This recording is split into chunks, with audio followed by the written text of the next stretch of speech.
Everyone in that courtroom expected silence. What they heard instead shook the entire nation. The judge tried to shut her down. One sentence later, the courtroom froze. This was supposed to be a routine hearing. It became a moment that redefined American democracy. In a quiet federal courtroom, the very air appeared to shake. The gavel fell sharp and definitive as Judge Barrel Howell announced. "Congresswoman Crockett, you will not turn my courtroom into a political theater." An electric silence followed, as if the whole nation were leaning in at that precise instant. Yet, standing firm, unyielding as a rock in a rushing stream, was Jasmine Crockett. She did not waver.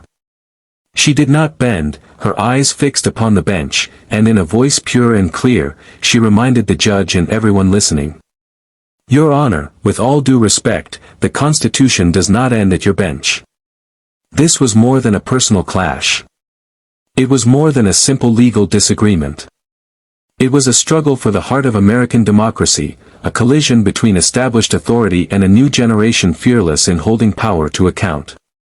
And friends, before we delve further into this remarkable moment, I ask you to subscribe, join this community, and ring the bell. For here, we do not merely observe history. We interpret it. We bear it. We live it. The Washington Federal Courthouse had witnessed history before. Its stone walls held the echoes of powerful pleas, landmark decisions, and the heavy footsteps of lawyers bearing the weight of the Constitution. But on this day, a different electricity hung in the air. One that none present would easily forget. The gallery was packed. Reporters crowded the back rows, pens ready, phones buzzing with urgent updates. Shoulder to shoulder sat civil rights advocates, their gaze locked on the front. Law students hunched forward, taking notes as if to capture not just the words, but the very essence of the unfolding battle. Presiding over it all was Judge Barrel Howell, 63. Her silver hair bright under the lights. Steel gray eyes sharp. For over a decade, attorneys had entered her courtroom expecting not warmth, but discipline, sharp interruptions, curt remarks, and the relentless tick of the clock she commanded. To many she represented the old guard, the authority of the robe, the weight of tradition, the stern face of the institution itself.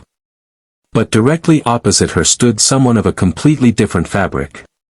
Jasmine Crockett, Congresswoman from Texas, a civil rights attorney turned legislator, a woman shaped not in ivory towers, but in the tough fights of grassroots courtrooms. At 42, she carried the fire of a generation that had witnessed injustice firsthand and refused to stay silent. Her natural hair, her sharp navy suit, her steady posture, every detail spoke not just to style but to substance, to a life of resilience and resistance.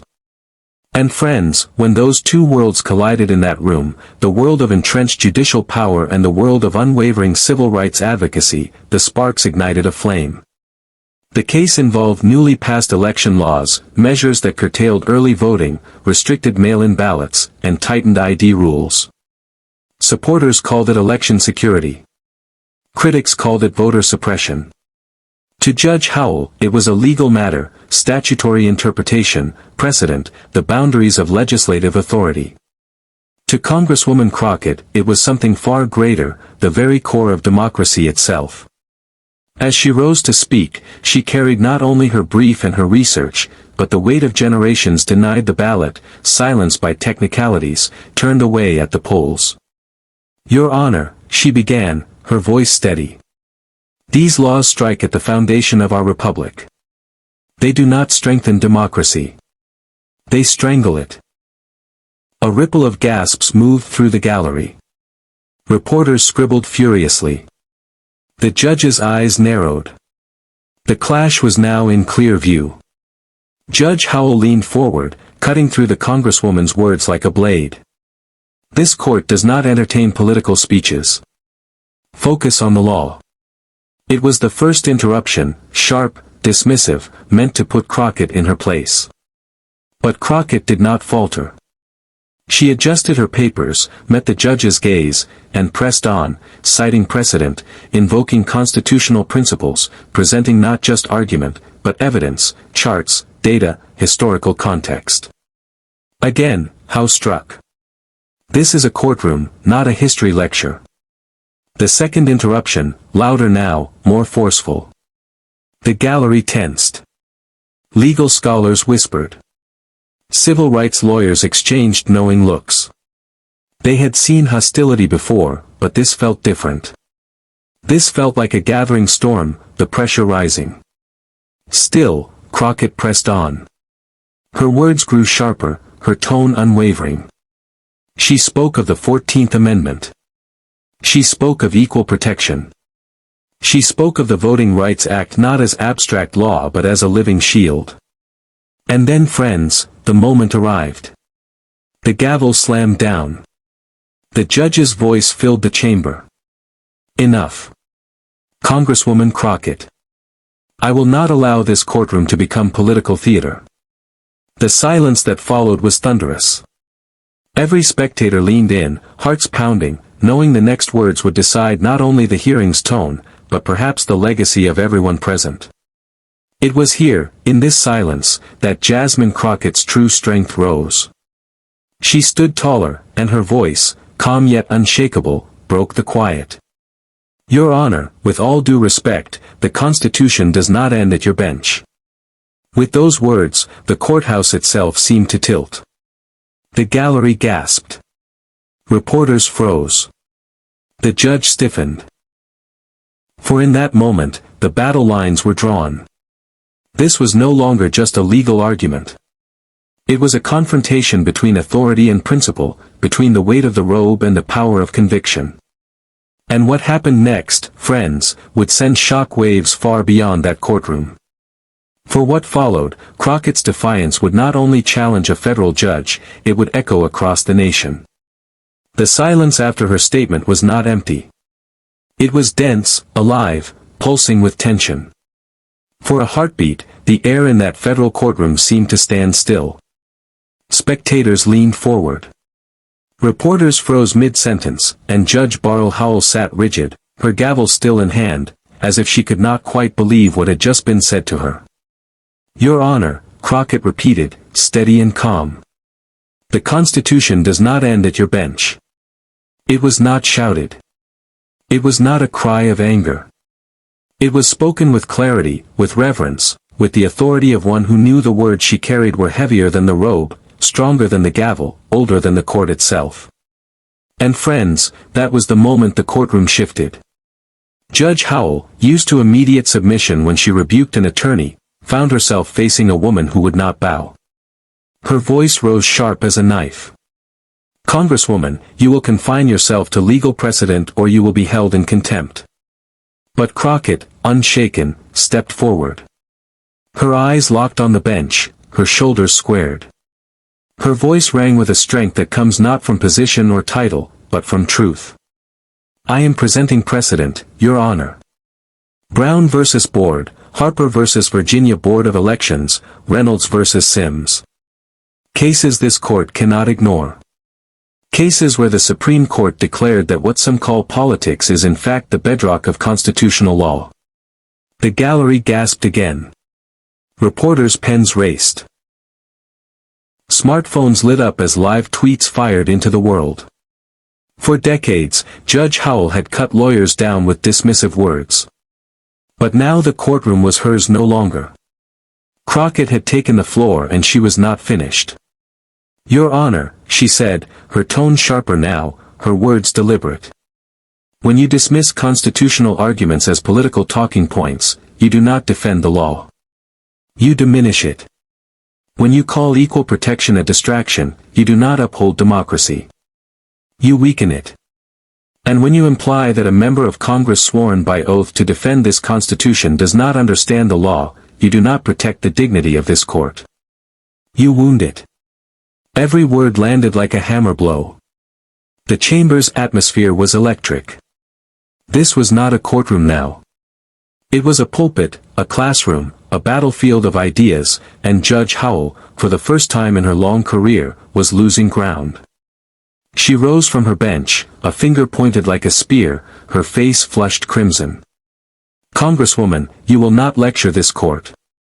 But Crockett raised her hand, palm open, firm but calm. "Respectfully, Your Honor, I am not lecturing. I am reminding." Gasps erupted. A black congresswoman standing before a federal judge had just raised her hand as if to say, "Wait your turn." It was a moment heavy with history, with symbolism, with the deep current of struggle that has defined the civil rights fight in this nation. And then with the room frozen once more, she delivered the line that would echo far beyond those walls. Article 1 of the Constitution established the branch of government I serve in. It created the very court you now sit upon. We, the people's representatives, gave this judiciary its authority. And I stand here today to remind you that authority does not place you above the Constitution. It binds you to it. Friends, the courthouse trembled with those words. They were not just an argument. They were a reminder of civics itself. A crash course in separation of powers delivered not by a law professor but by a congresswoman with the fire of lived experience in her bones. For nearly 30 seconds, no one moved. It was the kind of silence only history produces, where everyone knows they are witnessing a turning point. And when the silence broke, it broke like a flood. Reporters rushed from the gallery, fingers flying across keyboards, voices urgent into microphones. Unprecedented confrontation in federal court. Civil rights attorneys shook their heads in awe, whispering they had never seen anything like it. Students scribbled wildly, knowing they would one day tell their grandchildren they were there. Outside, the news traveled like lightning. Social media exploded. Within hours, millions had seen quotes from the confrontation. By nightfall, television anchors were replaying the words on a loop. The Constitution does not end at your bench. Organizations moved swiftly. The ACLU praised Crockett's defense of fundamental rights. The NAACP called her stand a necessary rebuke of judicial overreach. Even the American Bar Association, usually hesitant, issued a statement. Constitutional arguments deserve to be heard. Vigorous advocacy presented with professionalism is the lifeblood of our democracy. Meanwhile, Judge Howell's reputation began to fracture. The Federal Judges Association received a wave of complaints. Legal ethicists wrote op-eds questioning whether her interruptions and dismissive tone had crossed the line of impartiality. But Crockett's star was only rising. The clip of her speech was shared in classrooms, replayed on news, dissected in law blogs. Law professors called it a masterclass in advocacy under fire. Activists called it a watershed moment for voting rights. And the American people watching from living rooms and kitchen tables saw in her not just a congresswoman or a lawyer, but a defender of the Constitution itself. Friends, this was not just the climax of one courtroom battle. It was a spark igniting debates across the nation about the balance of power, the meaning of democracy, and the courage it takes to speak truth to authority. But the consequences of that day for Judge Howell, for Jasmine Crockett, and for the future of voting rights in America, were only beginning to unfold. The moment the judge fled the bench and declared a recess, the spell shattered. The binding silence gave way to an eruption of energy. Reporters darted into hallways, phones pressed to ears. Civil rights attorneys whispered in disbelief. Law students clutched their notes, knowing they had witnessed a lesson no textbook could teach. But the true weight of that confrontation would be measured in the ripple effects far beyond the courthouse walls. For Judge Barl Howell, the fallout was immediate and severe. A woman once known for stern authority now found her name paired with words like overreach, impatience, and bias.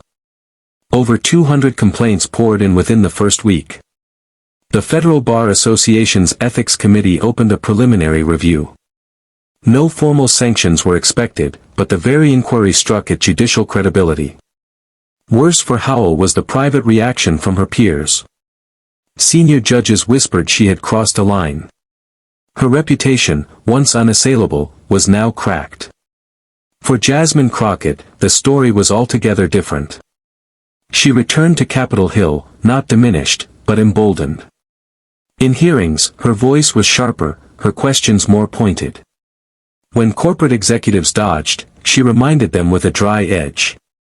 I have already spent an afternoon explaining constitutional law to a federal judge. If you think your evasions will intimidate me, you are mistaken. That line too went viral. Her colleagues praised her resolve. House leadership commended her publicly. Activists invited her to speak. Law schools requested her as a lecturer. And most importantly, ordinary citizens saw in her a champion. Civil rights groups did not waste the moment. The ACLU, the NAACP, the Southern Poverty Law Center, all highlighted Crockett's confrontation as a rallying cry. Donations surged, in some cases quadrupling in weeks. Grassroots organizations spliced her courtroom speech into fundraising ads. She stood up in court. The ads proclaimed, "And now we must stand up in our communities." And it worked. The spark of her defiance became fuel for a broader movement to defend voting rights. In universities, law professors reshaped their syllabi. Constitutional law courses added a new case study, Crockett versus Howell. Students dissected her strategy, her tone, her precision, her refusal to be baited. Mock trial competitions began to include scenarios modeled on the confrontation. In classrooms, professors spoke with reverence. What you saw was not only legal advocacy, it was civic education. It was democracy defended in real time. Meanwhile, everyday Americans debated the clash in living rooms and on talk radio. Some saw Crockett as a hero, a David against the Goliath of judicial authority. Others criticized her boldness as disrespectful. But whatever their view, one fact was undeniable. People were talking about voting rights, constitutional limits, and the role of judges in ways they had not in years. For a public often fatigued by politics, Crockett's defiance was a jolt of clarity. It was drama, yes, but it was also civics. It reminded people the Constitution was not a relic. It was alive and it mattered. Within the judiciary itself, the confrontation became a quiet cautionary tale. Judges whispered about decorum, about temperament, about the dangers of underestimating those who came before them. In judicial training programs, Crockett's words began to appear as teaching tools, reminders of the thin line between authority and arrogance. Friends, this was no ordinary courtroom dispute. This was a spark that leapt beyond marble walls. It touched Congress, energized activists, reshaped classrooms, and unsettled the judiciary itself. Jasmine Crockett had not just won an argument. She had shifted a conversation. And yet, as powerful as the moment was, the consequences were not only about individuals. They were about the nation itself. Because this clash forced America to confront deeper questions. What is the proper role of judges in defending democracy? What happens when constitutional arguments are dismissed as politics? And who in the end carries the responsibility to remind us that the Constitution belongs not to robes or gavels but to the people? These were not questions for one courtroom alone. They were questions America itself would now have to face. Questions that would shape the very future of democracy. When the dust settled from that extraordinary clash, America was left not just with a verdict in one case, but with a mirror held up to itself.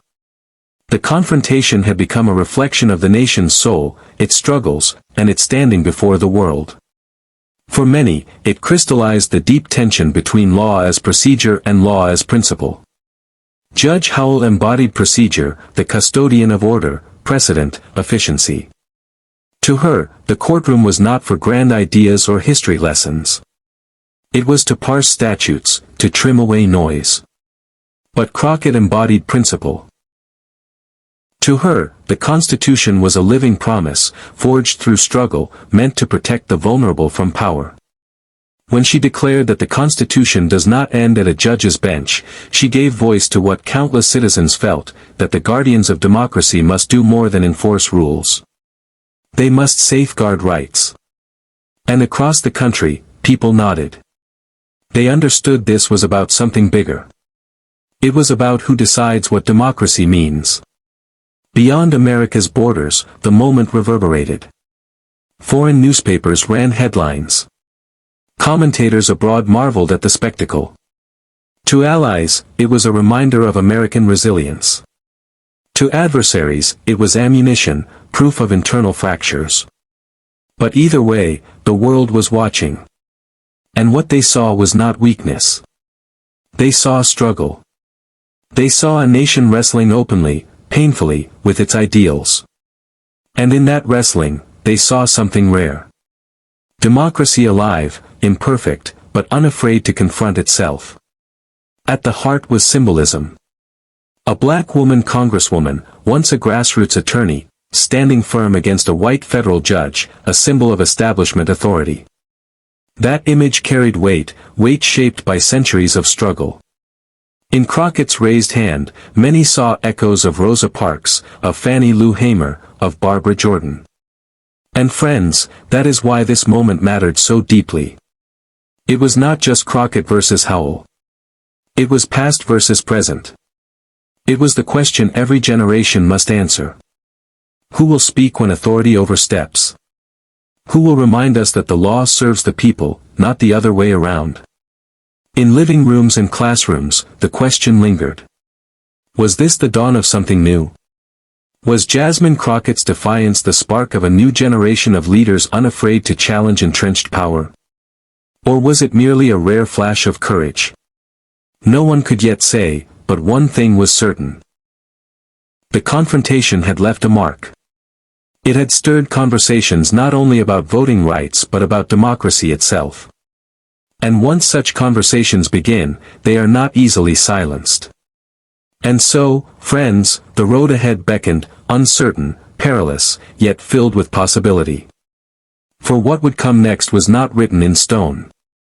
It would be written by the choices we make as a people. History is not made in a single moment. It is made in the echoes that follow, in the choices that ripple outward long after the gavel falls. In the months that followed, federal judges across the country took notice. Judicial training programs began quietly weaving in discussions of temperament and civility. Where a sharp rebuke might once have gone unchallenged, judges now measured their words more carefully. The Howell incident became a reminder that authority must be balanced with restraint. A robe grants power, yes, but not infallibility. And as Crockett had made clear, the Constitution binds judges just as surely as it binds legislators. For Jasmine Crockett, the path forward widened. She became more than a congresswoman. She became a symbol. Invitations poured in. Her speeches drew crowds. Her presence reminded America that courage could sit at the intersection of law and politics. Young lawyers wrote seeking mentorship. They saw proof that one could be both fierce and professional, both unyielding and respectful. And her words, "The Constitution does not end at your bench," became a rallying cry. The broader movement for voting rights surged. Donations soared. Volunteers multiplied. Civil rights organizations integrated her performance into training modules. Mock trials featured the Crockett scenario. Professors lectured on the Crockett method. It was not just about one woman. It was about a movement reclaiming its voice. But let us be clear, the road ahead was not without peril. For every victory, there were setbacks. For every judge who listened with humility, others bristled. The struggle for democracy has never been a straight line. It bends, it stumbles, it rises and falls. And yet in that bend lies possibility. Because as Crockett showed, a single voice, steady, prepared, principled, can redirect the course of debate. It can force even the most powerful to pause.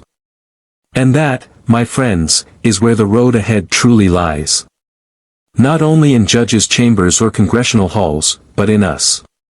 For democracy is not defended by titles alone.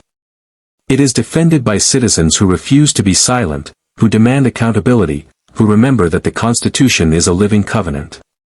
Crockett carried that truth into the courtroom. But the question is, will we carry it into our communities, into our towns, into our votes? For the future of democracy does not belong to courts or Congress alone. It belongs to the people and the choices they make here and now.